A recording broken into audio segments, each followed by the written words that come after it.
It's wonderful to meet you, Lisa. Thank you for taking a minute out today. I appreciate it. Thank you for having me here today, Joe. Yeah. So before we get into your good work, I want to know first and foremost, 5 years ago, we were really wrapping our heads around the pandemic, trying to figure it out. How did you ultimately get through that time, and how has it reverberated into your work and what you do now in 2025? How did I make it through the pandemic? Yeah. I think the pandemic taught us a lot about how to be resourceful, and I think it taught me about a lot about how to be resourceful. And I made it through by continuing business as usual, lots of hand sanitizer, trying to be optimistic, learning tech meditation techniques, and coming out the other side of it better for when I went into it. I Yeah. honestly, I was a lot more concerned for, the kids and how it impacted Yeah. them. Well, coming from being a Gen Xer, I think about the things that were big in our lifetime. Like as a kid, when Reagan was shot, the Challenger exploding, then 9/11 happened. But when I think about magnitude on generations, that's huge. Living through a pandemic, being sequestered, even when you saw people, you could only see their eyes, not their face. Like how confusing it was for the younger kids. They just didn't have enough mileage on their odometer. I mean, how are they supposed to process the world just absolutely coming to a halt and then all the buffoonery that was going on around it? Right. Yeah, I don't I mean I'm not really sure what the long-term effect would be on them, but I know, I just thought, for adults, I mean we learned how to work from home, and that has been something I think that has really helped, as well as people having more knowledge of mental illness, mental care, self-care, going through a very stressful time. I think that's something that really, those things sort of bubbled up in our society that have, been positive. I think that the long-term effects of what we've went through probably won't even come to light. I would think it's going to be at least a decade before we could even look back and say, hey, this is how it affected. I know, I work in a school system and I know what it's done to the kids and what it's done to the teachers and what it's done in that environment. That's enough for me to know that that's a pretty solid case study. So, um, Hmm. but the key thing I think you said is that you're better coming out of it than you were before. So that's the key. Let's get right to the heart of what you do on a daily basis, and to do that, I'm going to put you in front of a bunch of grade school kids, sixth graders, Okay. career day. The kid in the back of the room is like, "Hey, what do you do for a living?" How do you answer them? What do I do for a living? So if you're using the internet and you're searching in the search engine on Google, you might see some ads that come up in the Google, and I work on putting those ads in there so people can learn about new products that you might want to buy. I remember Larry Page. There was an interview on 60 Minutes in the 90s. And at that time, all we knew is there was this lightning fast search engine. Lots of open space. You type whatever in, and within seconds, nanoseconds, you get all these results back. And at that point, I kept wondering, how are they making money? And I remember when he was like, it's all ads. And I was like, wow, that's crazy. Because they didn't go into this technology thinking we're going to be advertisers, but that's how he was explaining.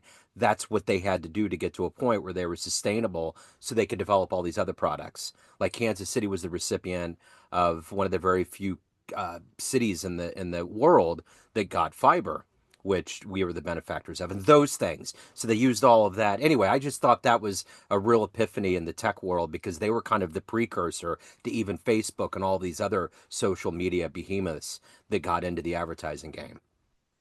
Right. But don't you remember AOL? Oh, of course. Yeah. Yeah. And there's I are you interested in talking about that for a Yeah. second? Oh, I would love to. Please. So here's what's really interesting. Two things. I'll do them quickly. Sure. When one of my first jobs out of college was I worked at a direct mail firm where my job was to find mailing lists to mail out the CDs, the AOL CDs, Oh, yeah. which was a revolutionary marketing program at the time as well. Yeah. But so I learned a lot about customer segmentation that really led to my job today.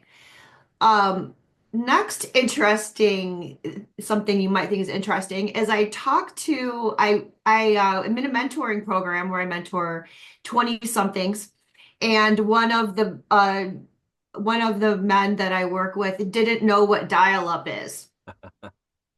Yeah.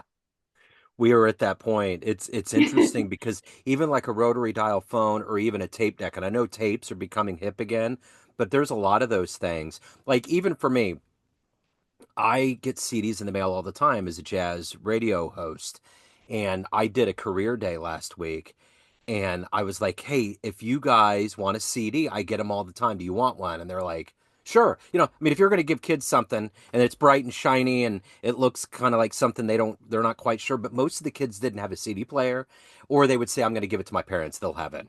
But cars now are even being made without CD players anymore. So they're really kind of going to the wayside. And it's weird how, um, yeah. So that's the other question. Like, what's the next frontier? I mean, we've digitized everything. Is it just reversion with everything? What do you mean by is it reversion with Like every? going back to vinyl and going back to cassette tapes and all of that. Like we've hit that kind of wall, so to speak, of how we deliver the sound in the most quality way and an easy delivery way. It's like we're going back to vinyl, we're going back to cassette tapes, and of course we have CDs still. But it's like in all of these technological ways of audio, we're going back to what used to be the thing, 20, 30, 40 years ago. Well, I think there's some nostalgia with that, Yeah. definitely, that people are interested in that. And that's always fun. Yeah. Definitely challenging to find Yeah. yourself a CD player or a record player. Oh my gosh. Where are you going to get the parts for that? But um, that's always fun. But I mean, we're online. We're getting all of our data online. It's all being stored in the cloud where it's being transmitted through Bluetooth. This kind of gets out of my area a little bit. I just know a little bit where the information goes. Yeah. And I think we're just going to keep moving in that direction. And I Yeah. mean, even now, we're sort of moving away from search engines a Hmm. little bit. And that's one of the big fears in my industry. Yeah. So let me ask you this. Speaking of going back in time, what did you Mhm. want to be in the sixth grade? What was your dream life? What did you want to do? Hmm. I felt like I would be president one day. Okay. Um, and I wanted to be a manager. That was something I wanted to do when I Okay. was younger. Right. And then I studied economics in college but I always did advertising and marketing. And I think those two things work together very well. They certainly do. So take me back to your childhood. What were these foundational elements that made you want to be a president, a manager in finance, in advertising? What were those things that were embedded and planted, the seeds that were sown? That's an interesting question. I think probably growing up in the 80s, right? And Mhm. there was just m more growth of women in leadership positions. Yeah. We were really um really getting, man, you're really pulling, I'm going deep here. Yeah. Really, at that time when we were really we're really going deep into women leadership.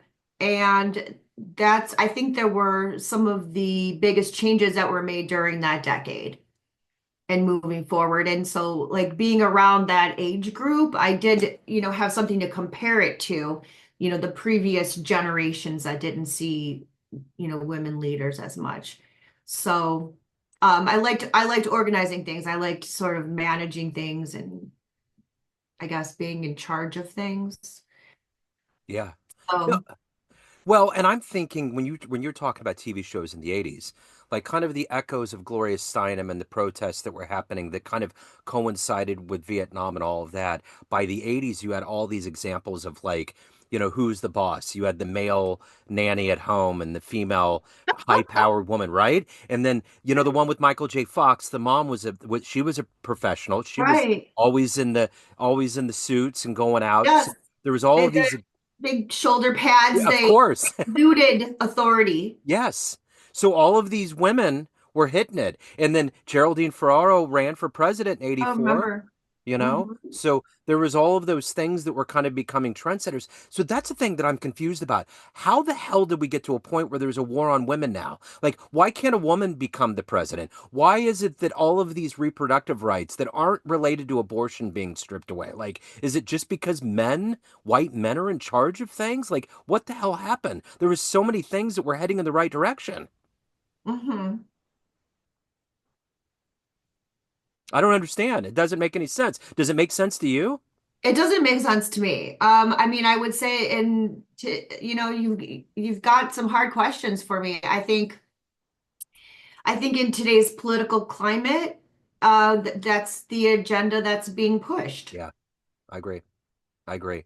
So, I mean, I think that it definitely seems like it's really backtracking on a lot of issues Yeah. and a lot of groups. And I think that, for me, I think it is really sad because I do have a middle schooler and I was, very happy that, we're sort of like in this day and age where he can see examples of women leaders and diversity and things that will make him a better human being in the end with, empathy and enthusiasm for equality. But um, not so Yeah. much today. But today, today's only temporary. Today's Yeah. only temporary, and things will, we've learned, going back to your first question, we've learned from the pandemic things that, everything is temporary. Things will move on for better or for worse. So they will move forward. And,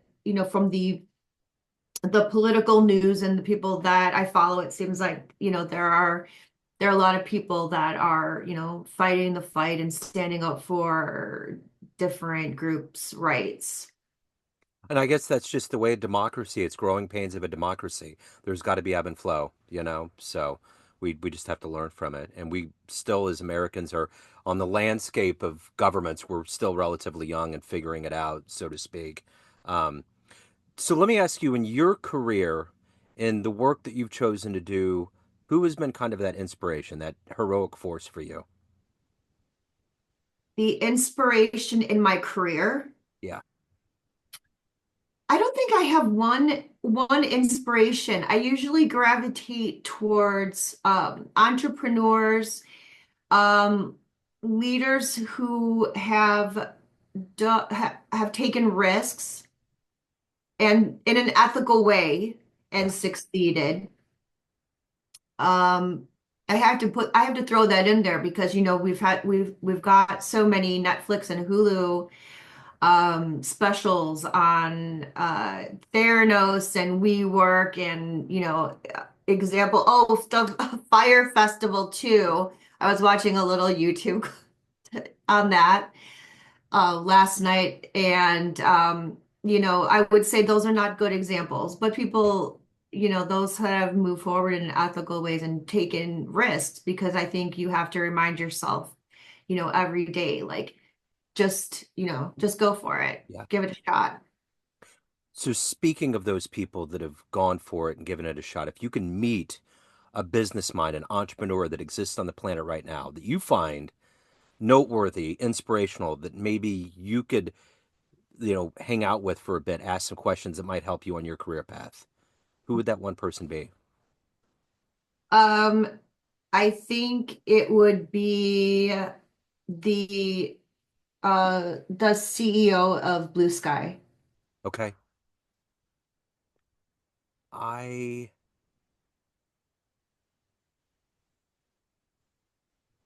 let me see here. We need to edit this. Jay, is it Jay Graber? It's a female. Yeah, it's Jay. I see. It's Jay Graber. Yeah. Okay, I was thinking of her username on there, Oh, but okay. so I would love to sit down and have a coffee with the CEO of Blue Sky Yeah, and meet with her and learn about, you know, her life, how she got to where she is, and I would love to learn about how they're on that platform. They're really trying to, you know, keep the social and social media where it's not all, you know, tense and political and spammy. yeah, Going back to the roots of that is it's refreshing. yeah.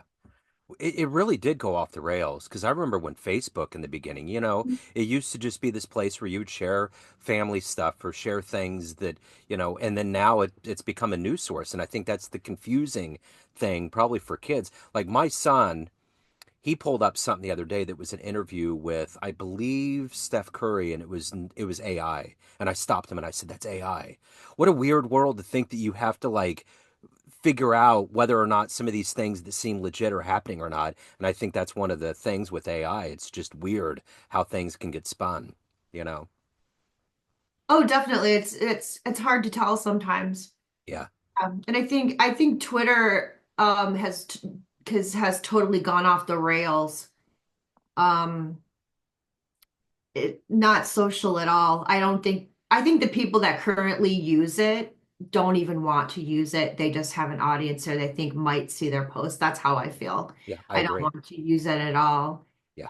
I agree. Um, but at one time there were, you know, there were people that communicated, you know, there were groups that worked together.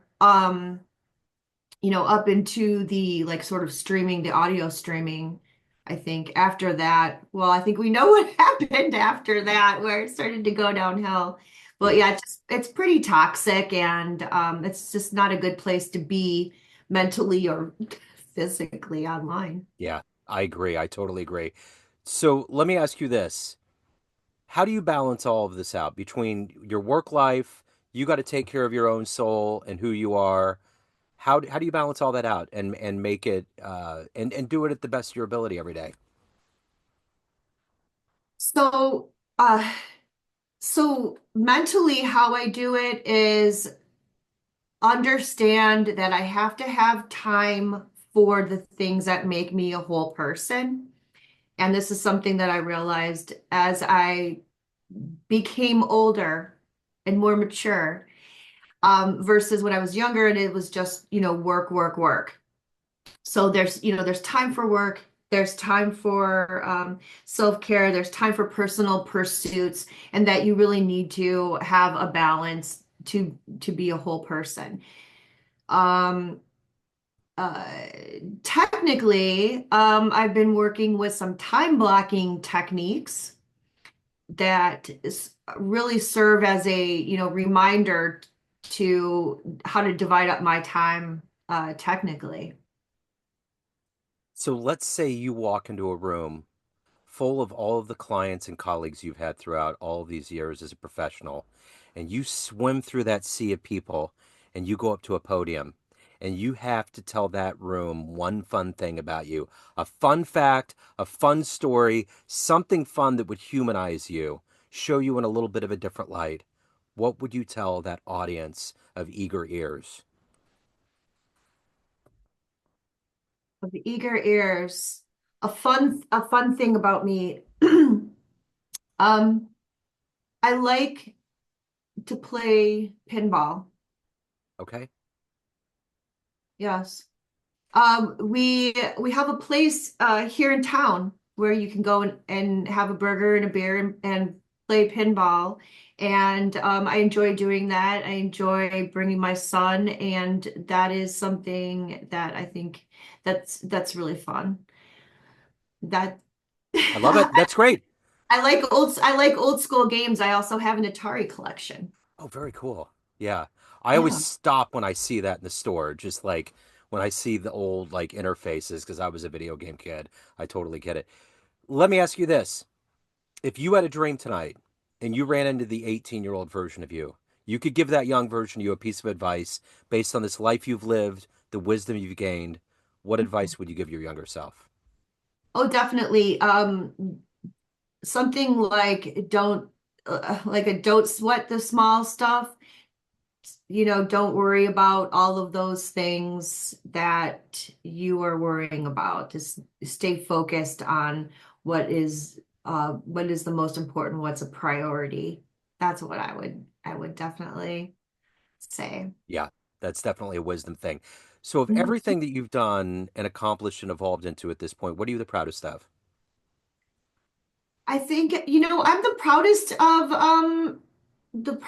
of, I think, being an independent soul, being an independent woman, being an independent person, where I can live the dream. People call it living the dream, living independently. People call it a lot of different things, but being able to, live life on your terms. Some people say, I got the house, the car, the dog, the kid, living the dream. Whatever, that is to different people, I have my version of that. So that's what I'm the most proud of. And that's not something that's easy to accomplish. Yeah, yeah, I agree. Let me ask you this. Everyone has a perception of you family, friends, clients, colleagues, everyone that knows you in different lights. But you run the show, you're in charge. What's your perception of you? Who do you think you are? I think now, I'm a enthusiastic person. I have a lot of interests. I have a lot of patience, um, and a lot of interests. That's an interesting question. I haven't thought about it. It sounds like a journaling exercise I should do. It's a therapeutic journey for sure. Um, so I'm curious, when you watch a YouTube video, do you skip through the ad, the commercial, because this is kind of part of what you do, or do you watch the whole thing? I usually